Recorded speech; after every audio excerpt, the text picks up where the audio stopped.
Hi guys! Hello! So mag-need ko og ginger karon sa ako ang lutuon. And wala mi ginger sa ref. So I don't have choice but to harvest na our ginger. So natanom ni namo last summer. It was June 2025.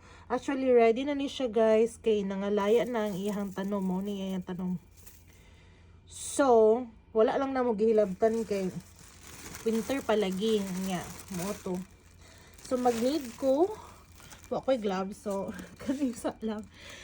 Mangalkal sa diri guys. Actually nakakuha na ko. Ako lang gina-picture. Wala ko naka-video ganina. Karon kulang pa. Kanin. Ginger na sad na siya. Murag mo na ang mother. Naulin nasa ilalong.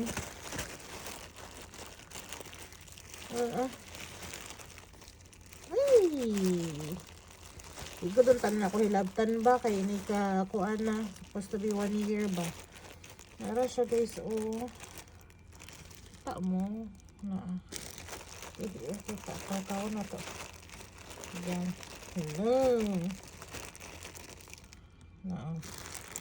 Ginger na siya. Ayan. Gamay raman ta akong ni. Pero gamay pag kaya ko nakuha niya. So, ano siya? Hulaton ako ni. Oh, kanina lang akong kuhaon eh. So, hulaton na nato na siya. Og summer pohon. Ako nang i-harvest lahat. This one.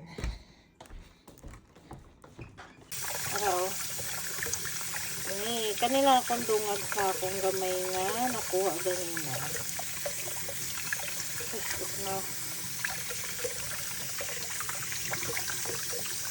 There you go. Tanan! So, mo ni siya ako nakuha ganina guys. Ako na siyang kisugdan. Siguro sakto na ni sila. With this. Grabe nga ni ang forma niya. Nga ni ang forma oh. Pagkuha na ko. Murag nag-say something. Charis. And this one. So, let's hiwa na.